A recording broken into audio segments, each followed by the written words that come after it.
My name is James. The story I am about to tell has always seemed to me to be something that happens to other people.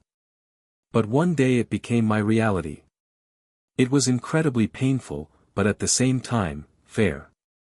Because, to be honest, I wasn't a perfect man myself. My wife, Sarah, has always seemed to me to be the one you dream of all your life.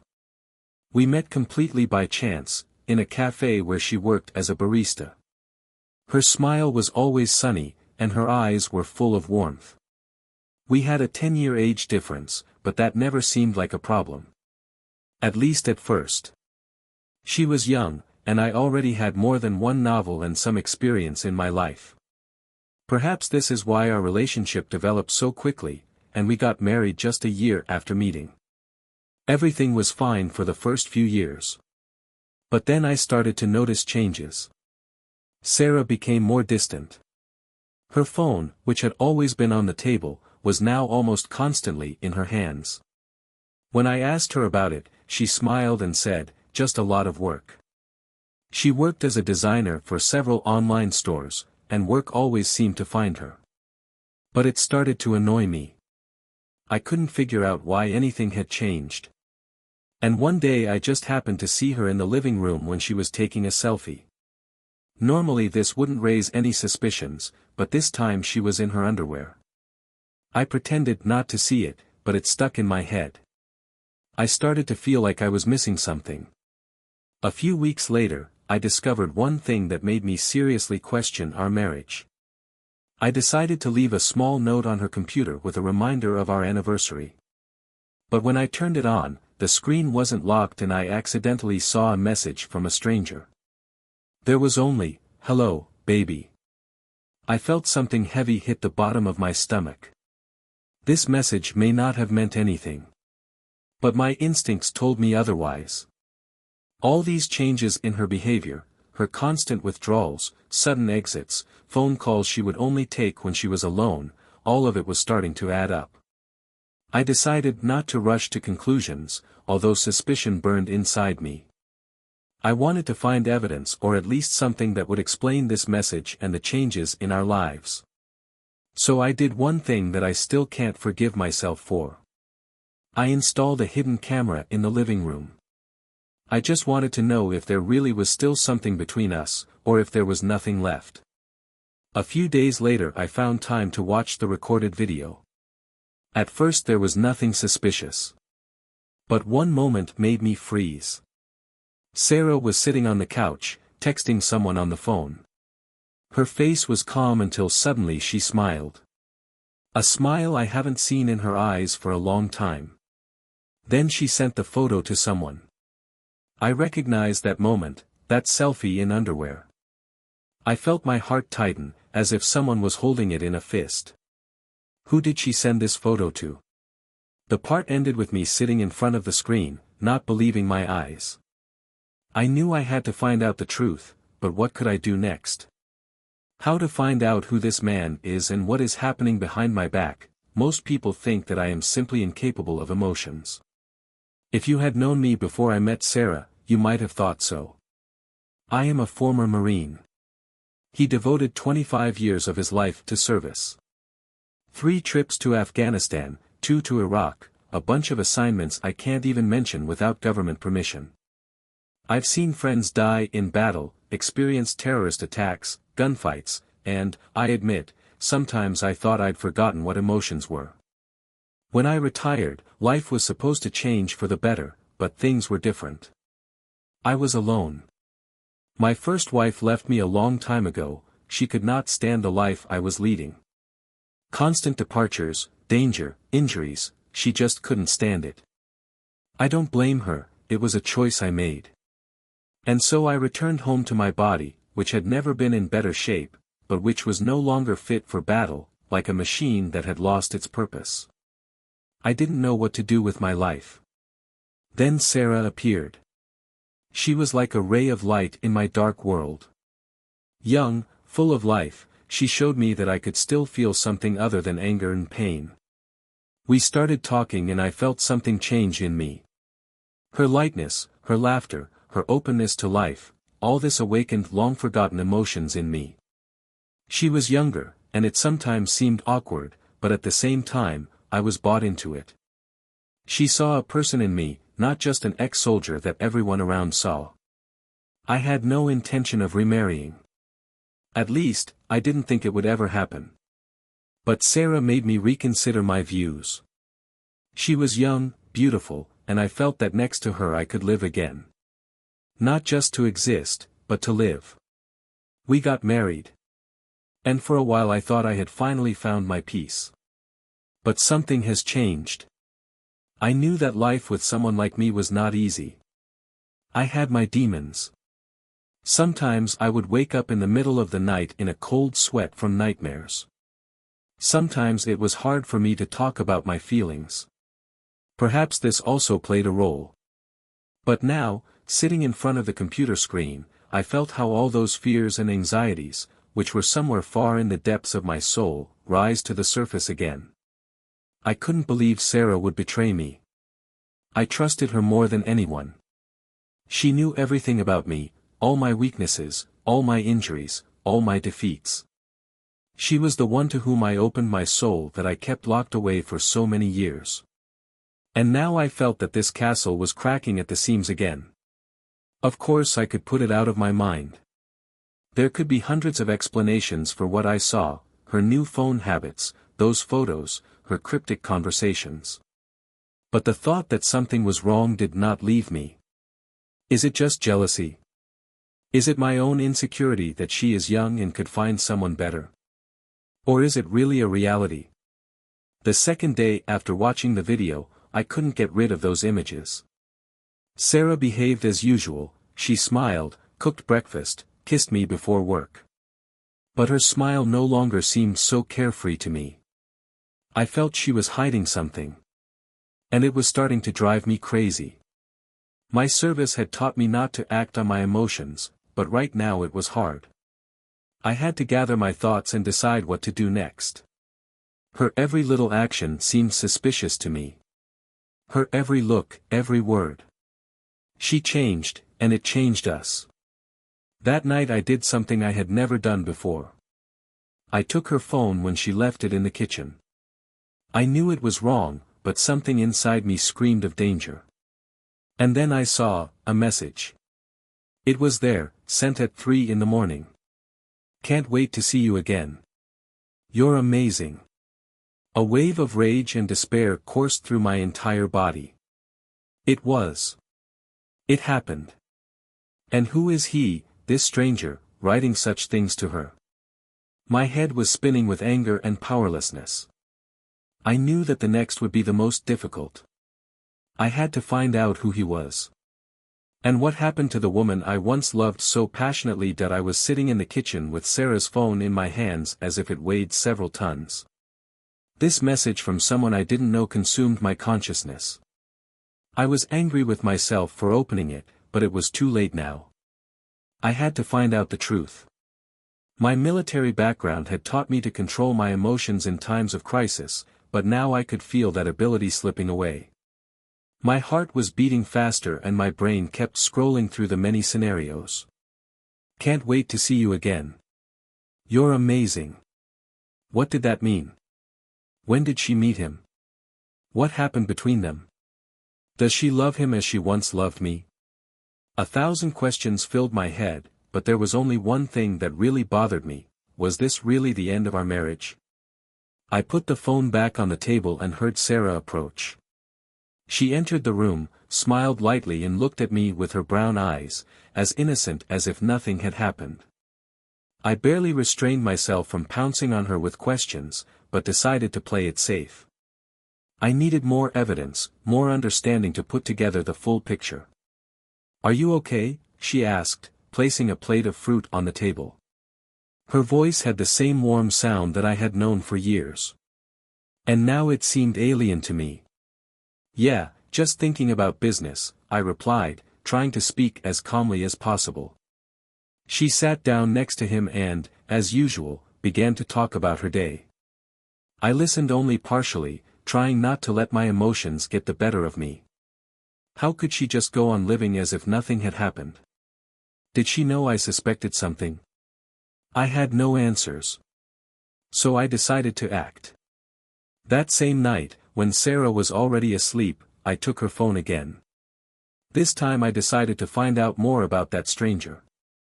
I scrolled through the messages and saw that all of his contacts were signed with names only, but none of them stood out. No babies or lovers. It was very carefully hidden, and I was about to give up when I saw a chat with a name that consisted of only one heart emoticon. This chat looked like what I was looking for. Opening it, I started reading the latest messages. The text was short, without unnecessary words. But one sentence caught my attention. Meet me tomorrow at 7 in the same place. My hands trembled when I read it. Place. What place and who was it anyway? I tried to find out where this meeting was going to take place, but all the other messages were deleted. Sarah was clearly hiding something serious if she removed all other clues. But I now knew two important things: the meeting was tomorrow, and it happened regularly. I couldn't just sit and wait. My military background taught me that the best defense is offense. So I decided to follow her. It was a risky move, but I had to find out the truth. The next day I tried to behave as usual. We had breakfast together and I noticed that Sarah was a little nervous. She avoided my eyes, and that made my suspicions even stronger. She started preparing for the meeting already after dinner, saying that she was going to see a friend. I didn't ask for details, I didn't want to arouse suspicion. When she left the house, I gave her a few minutes and followed her. I kept enough distance so she wouldn't notice me, but watched her every move. She reached a small cafe on the outskirts of town, a place we had never visited together. I stood outside, watching through the window. She sat at the table and looked at the clock. After a few minutes, a man approached her. Tall, about her age, with a slight smile on his face. He sat down across from her and they exchanged a few words. None of the visitors paid any attention to them, but for me it was like a punch in the stomach. It was he, the one she corresponded with. Her lover. My hands clenched into fists. I couldn't believe it was happening right in front of my eyes. They were talking and I was watching them. Then he leaned towards her and I saw her touch his hand. It was more than I could bear. I returned home not knowing what to do next. My heart was beating fast, and the same questions were running through my head. Could she have been cheating on me all this time? How long did it last? Is it just flirting or something more? I didn't get to talk to her that night. I knew I wasn't ready for it yet. It was necessary to gather more information, to learn more, before I could put it before the fact. When I returned home, I had one thought running through my head: I had seen everything with my own eyes. The feeling of pain and betrayal pulsed through me, as if it was a physical blow. I didn't know how to talk to Sarah now, how to behave. Everything had changed, and although I still didn't know all the details, the facts spoke for themselves. I saw how she sat with him, I saw how they touched each other. It was already more than a suspicion. Entering the house, I threw my keys on the table and went straight to my room. My room, the former room, where everything seemed familiar and strange at the same time. I sat on the bed and stared at the ceiling, trying to organize my thoughts. It was the worst thing I could have imagined.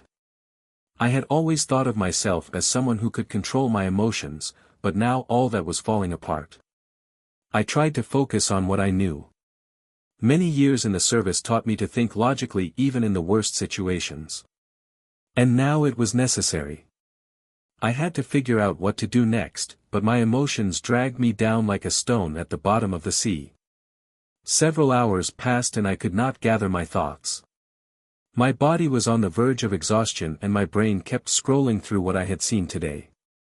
Meeting in a cafe, looks, smiles, touches, all this was too real. Military life prepared me for everything, but not for this. Sarah returned home late at night, as always, pretending that everything was fine. I heard her footsteps in the living room, then in the kitchen, where she was preparing something for herself for dinner. I couldn't bring myself to go and talk to her. What could I say? I saw you today in a cafe with someone else. Or, why don't you love me anymore? Both options sounded absurd in my head. Instead, I decided to wait. Not because of fear or indecision, but because of the need to understand what is happening. I had to understand more before I destroyed everything we had spent so many years building. It wasn't easy, but I knew that sometimes it's better to take a break. For the next few days I acted as if nothing had happened. We had breakfast together, she talked about her usual affairs, and I listened to her as usual. But now her every word seemed empty to me, every look suspicious. I couldn't trust her anymore, even though I tried not to show it.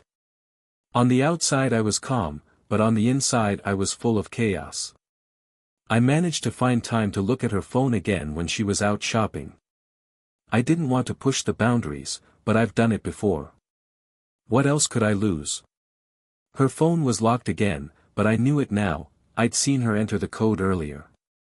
Therefore, it was not difficult for me to enter. I quickly found that chat with a heart. Their communication continued, and now everything was clear. They weren't just flirting. It was a real relationship that had been going on for months. Her messages were short but very intimate. They arranged meetings, talked about plans for the future, about how they miss each other. All this was tearing me apart from the inside. "You make me the happiest," she wrote in one of the messages. Those words were like knives digging into my heart. I remembered her saying the same thing to me years ago when we first started dating. Now it was a different relationship, a different person. I also found his name, Tom. Just a first name, no last names, but now I at least knew his name. It was a small thing, but an important one. I sat staring at my phone, feeling rage fill every cell in my body. How could she do this to me? How could she lie for so long? I was everything to her and she found someone else. But even in that moment of rage, I felt something else, fear. Fear of what will happen next. What will I tell her? How can I tell that I know the truth? And what will I do when she admits it? The evening came when I decided to act. I could not wait any longer, could not carry this burden any longer. I had to talk to her. That evening she returned from work as usual. Dinner, conversations about her day, everything was as usual. But I could no longer tolerate this theatrical action. She sat next to me on the sofa, as usual, and started talking about how much work she had and how tired she was. "Sarah, we need to talk," I said, interrupting her. Her eyes changed expression slightly, but she tried to remain calm. "What happened?" she asked, looking wary. I looked at her, taking a deep breath, and decided to tell the truth. "I know about Tom," I said calmly, but my heart was beating wildly. Her face froze for a moment, then her eyes widened in surprise.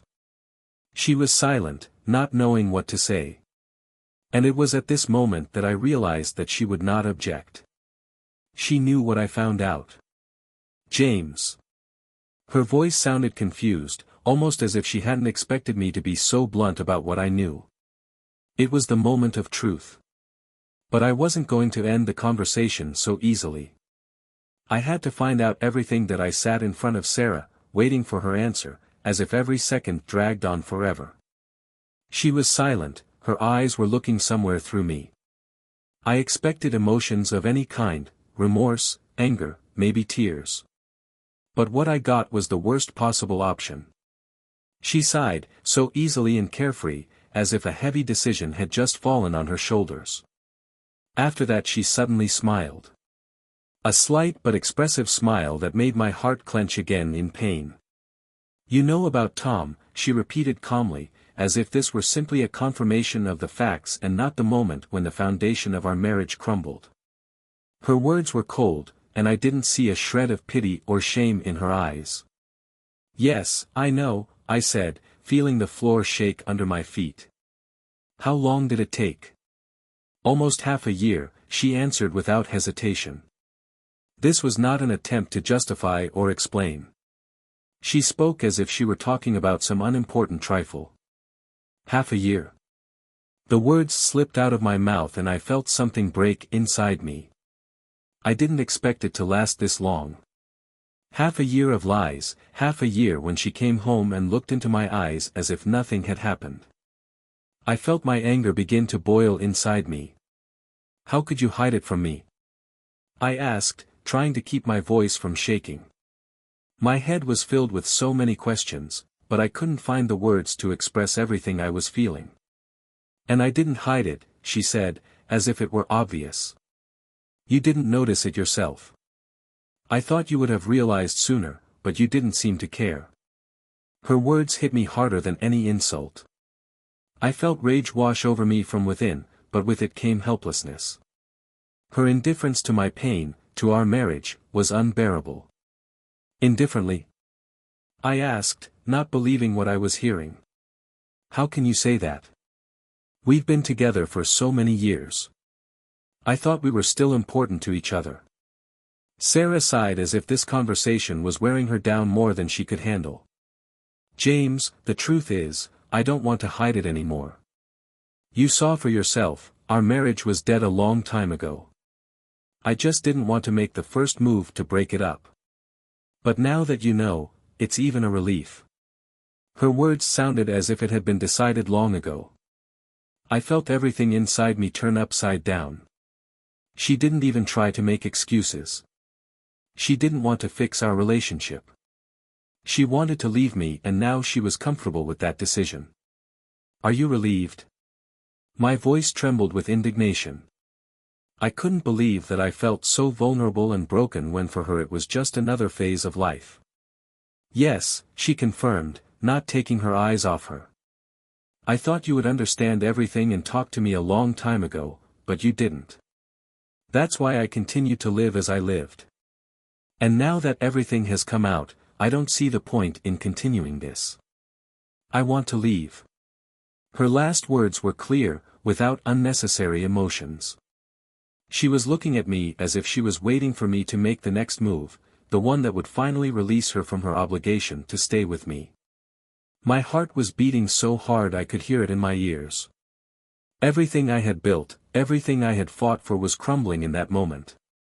And Sarah didn't even try to stop it. Do you want to go? I asked, feeling my hands begin to shake. Yes, she answered without hesitation. We both know it was inevitable. We just dragged this marriage out until there was nothing left. Why didn't you tell me earlier? I asked, not understanding why she didn't do it sooner if she wanted to leave so badly. Because I was afraid of your reaction. You're a Marine, you've always been strong, but at some points, you've been unpredictable. I didn't know how you'd react, so I kept quiet. But now you know, and I'm not afraid anymore. These words hit me even harder. Was she afraid of me? Were you afraid that I would do something unexpected? I always tried to be her support, protection. But now she said that she was afraid of me. It was like a knife in the back. And now what? I asked, trying to stay calm even though everything was boiling inside. I'll go now, she answered calmly. We don't have to torture each other anymore. You can live your life, I can live mine. I want to be with Tom, and it seems like the only right decision for both of us. I sat in silence looking at her and felt her every word shatter everything I once knew. She had made her choice and now it was my turn to accept it. But I wasn't ready. I couldn't just let her go after everything. Sarah got up from the sofa as if this moment was the last straw in our marriage. She went to her room, leaving me alone with my thoughts. I sat in silence, trying to figure out what to do next. My life was falling apart and I couldn't find a way to stop it. That I was sitting on the couch, staring at the empty room that Sarah had been in just a second ago. My wife now. I wasn't sure if I could call her that. Her last words rang in my head like an echo in an empty cave. I want to be with Tom. She wanted to leave. And not just leave, but go to another man. Every time I imagined them together, my insides boiled. I could feel my anger rising. My body began to react almost reflexively, as it did during the service. Adrenaline, heart that starts to beat faster, fists that clench themselves. I was ready for action, for battle. And the only thought that went through my head was that I had to find Tom. I had to figure it out, manly. What could be more right than teaching a lesson to someone who ruined my life?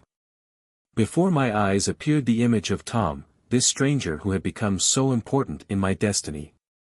He knew very little about me, and I knew nothing about him except his name. But that was enough. He dared to enter my life, to steal what belonged to me. He was the enemy. My hands were shaking with anger, every muscle tensed like a spring ready to snap. If he was here, I wouldn't hold back. But he is not here. And I'm sitting in this room, where everything is so familiar and at the same time repulsive. Find him. Clear it with him, a voice inside told me. It was the voice that spoke in battle, the one that lifted me from under the fire and led me forward. He has been my lifelong ally when it comes to wrestling. And now this voice has awakened again. Explain it like a man, he whispered. I imagined myself finding Tom and just destroying him. Physically, mentally, I wanted him to feel all the pain I was feeling right now. My head painted pictures of me grabbing him by the throat, throwing him to the ground, my fists turning his face into a bloody mess. And as crazy as these thoughts were, they gave me a brief but sweet sense of revenge. However, there was another voice. He was quieter, but no less important.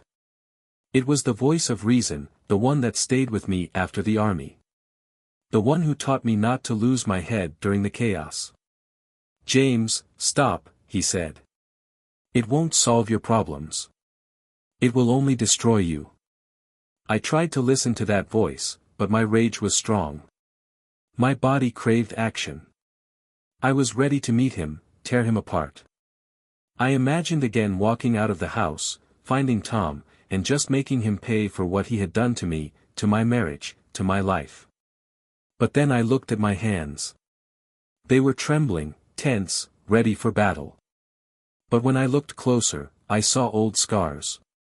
Scars left from other battles, other wars, in which I have already participated.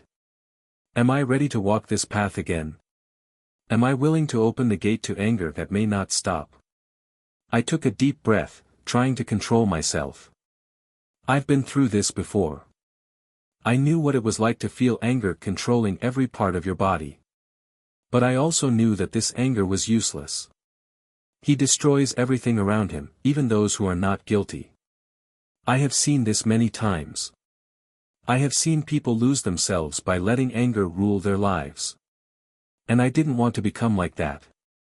Calm down, I told myself, but it was harder than I expected. My muscles were so tense that I felt like I was going to explode. But I couldn't afford it. It won't solve anything. Sarah won't come back even if I smash Tom's face. And I will not get any satisfaction from revenge. I got up from the sofa and went to the bathroom. The cold water washed my face, but the anger did not go away. It was deep inside, like a slow-burning fire waiting to explode. I looked at my reflection in the mirror and saw a person I did not recognize. The eyes were red with rage, the fists were clenched, and the whole body was shaking with tension. I fight with myself. Anger against reason. Natural aggression against cold logic. It was a battle I couldn't lose, but I couldn't win easily either. I left the bathroom and sat down on the couch again. I had to calm down before making any decisions. Tom might have been the enemy in this situation, but the real battle was with myself. What do I choose? Rage or common sense? I don't know how much time passed, but gradually I began to feel the rage recede, leaving behind a devastation. I was broken. My heart was broken, and now there was no room for revenge. Only pain and emptiness. I knew there were still many difficult conversations and decisions to be made. But today I decided one thing: I will not let anger destroy me. Not now. Not for her sake, the next few days passed in a blur. Sarah lived in our house, but she felt like a stranger. We hardly spoke, her presence was difficult and unbearable. She acted as if she had already made her choice, and now all that remained was the formality of leaving. But even this formality began to drag on, as if she wanted to keep me in limbo for as long as possible. I woke up every morning and felt the weight of these thoughts bearing down on me again. My life was falling apart and there was no way to stop it. I tried to control myself, as I learned during my service. Discipline is the main thing, my sergeant told me. But discipline doesn't always help when you see what you thought was your life falling apart. Her every move, every look at me reminded me that she no longer loves me. That she chose another. And that everything I tried to build didn't matter to her. Instead of fighting for our marriage, she decided to give up. And that hurt more than anything else. One morning, as I sat in the kitchen with a cup of coffee, Sarah came down the stairs. She looked like she was ready for another normal day. She put on her favorite dress, the one she wore when she wanted to look pretty. And I knew that meant only one thing, she would see Tom again. "Are you going somewhere?" I asked, trying to control my voice. She stopped, looked at me for a moment, then looked away again, as if the question was just another reminder that there was nothing left between us. "Yes, I'm going. I have a meeting with a friend," she answered with the same tone of indifference that I was beginning to feel familiar with. She didn't even try to convince me that she was right. I sat and looked at her, feeling the anger begin to rise again. But now this anger was different. It wasn't the kind of rage that drives you to aggression. It was anger at himself. For letting it all go this far. For silently watching her drift away from me, as I slowly lost control of my life. "We can't go on like this, Sarah," I finally said. My heart was pounding and I wasn't sure I could say it without breaking down. She stopped, turned to me and, for the first time in days, looked directly into my eyes. "I know," she answered without emotion. "And I don't want to hide it anymore. We have to end this, James. It's not working. Our marriage is dead." Those words went through me like a blade. I looked at her and felt something freeze inside me. She wasn't sad, she wasn't broken. She talked about our marriage as if it was just another thing to deal with, like unnecessary baggage it was time to get rid of. "Do you really want to go?" I asked, although I already knew the answer. "Yes," her answer was short, without any hesitation. And then I realized that there was no point in fighting anymore. I spent so much energy trying to preserve something that was broken a long time ago. She made her choice and I couldn't change it. I was forced to accept this as another defeat in my life. "When are you leaving?" I asked, not even trying to keep the cold in my voice. "Today. I've already packed everything. Tom will help me move," she replied, looking at me without tears or pity. Her voice was even, calm. As if it was the end of some business contract, and not our life together. It was another blow. Tom will help her move. She didn't even hide it anymore. Her lover comes to take her from our house and I have to stand by and watch my whole life crumble before my eyes. I nodded slowly, feeling everything inside of me freeze. I didn't want to talk anymore. I didn't want to hear her voice anymore. Now it was all foreign to me.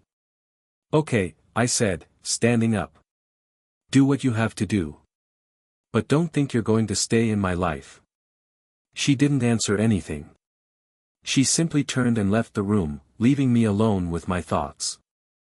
I stood in silence, listening to her pack the last things. My life that I built is now destroyed. I knew there were still many challenges ahead, but I made one big decision: I wasn't going to let it break me forever. I have survived many battles, and this one will be no exception. She wants to leave, let her. But I will find the strength to live on. When the door closed behind her, there was only silence in the house. And this silence became for me the first step towards freedom. It's been a few months since Sarah left. Our house was no longer a home, now it was just a place where I lived. The empty space where our shared life used to be was now filled only with silence. And this silence became my closest friend. At first, I tried to fill this space with something else, work, sports, even occasional meetings with friends, but all this was only a temporary distraction. As soon as I was alone with myself, the emptiness consumed me again. I tried to be strong. Survive in this new reality as you survived on the battlefield. But the battles in the war were ending. The same internal war continued every day. Every morning I woke up feeling aimless, like everything that was important had lost its meaning. I used to build my life around the hope for something more, for a family, for love, for a future where everything would have its place. But now I no longer believed in these ideas. Sarah was the last straw. I thought that with her I could build something real, something lasting. But her betrayal destroyed my faith that relationships can be strong. I didn't want to admit it, but with each day that I was alone, the understanding came, I no longer believe in love. Family. This word, which used to have such a deep meaning, now sounded empty. I saw my service mates who returned home and started families, I saw their children, their happy faces. And every time I watched it, I felt nothing but bitterness. Why didn't it work for me? Why did my every serious relationship end in failure? My first wife left me because of the service. She could not stand the fact that I was absent all the time, that I lived with other priorities. And as much as I tried to figure it out, part of me always felt like she gave up too soon. We could have gotten over it if she hadn't decided to leave. Now that Sarah was gone, it all happened again. Is it my fault? Is there something about me that makes people run away? Sitting in an empty house, I began to understand, maybe I will never be able to build a real family. Maybe family is not for me. My serious relationships were always falling apart, and now I no longer saw the point in looking for something new. I knew there were many people who found happiness after falling.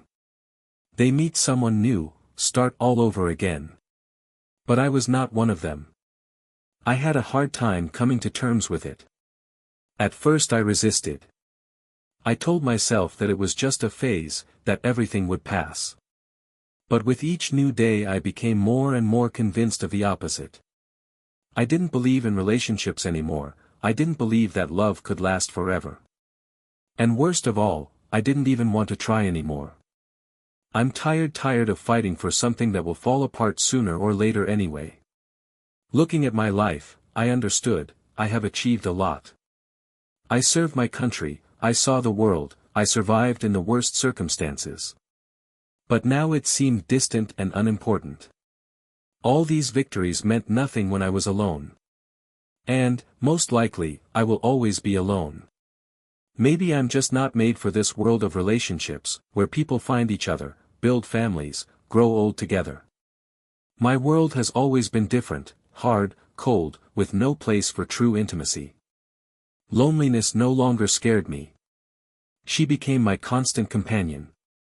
And, what's worse, I began to find a certain peace in her. I no longer had to look for someone. I no longer wanted to depend on anyone. Relationships are always a risk, and I couldn't afford to take that risk anymore. I sat in my chair, looking out the window at the evening sky, and felt this disconnect with reality becoming complete. I was ready to accept the fact that I would never be able to build a real family. Every relationship I have is doomed to failure. And as much as it hurt, I began to accept this truth. The world no longer seemed a place for hope or expectation. It became what war had always been for me, a battlefield where the unemotional survivor survives. And I decided to live like this. No hope for the future, no expectations. Only silence and me. It was my decision. And, as bitter as it sounds, I was ready to put up with it.